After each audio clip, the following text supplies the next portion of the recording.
ஆராதனை என்பது நீ ஆராதிக்க அவர் நம்ம இடத்துல வருகிறார்ன்றது மட்டுமல்ல, நம்மோடு நெருங்கி இருக்கிறார். நெருங்கி இருக்கு. உன் பக்கத்தில் யாரா கேட்டீங்கன்னா, நீ யாருக்கு பக்கத்தில் இருக்கிறா அப்படின்னு கேட்டுமா சோ அப்படி சொல்லக்கூடாது. நீ யாருக்கு பக்கத்தில் இருக்கிறான்னா, தேவனுக்கு பக்கத்தில் இருந்து கர்த்தரை ஆராதிச்சுட்டு வந்தேன்.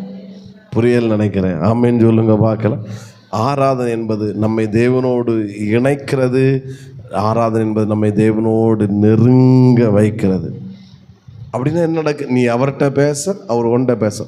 ஒர்ஷிப்பு ஒருத்தன் பண்ணுவான்னா அங்கே என்ன நடக்குன்னா, நாட் ஒன்லி இங்கிட்ட மட்டும் அங்கே போகாது. ஜபத்தில் எங்கிட்ட மட்டும் போகலாம்.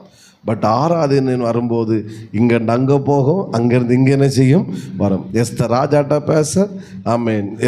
ராஜா எஸ்தர்கிட்ட பேச மாறி உனக்கு மண்டாட்டேன்னு இவர் கேட்குற ஜூஸ் கொஞ்சம் திராட்சை ரசம் கொஞ்சம் கூட ஊற்றட்டா ராஜா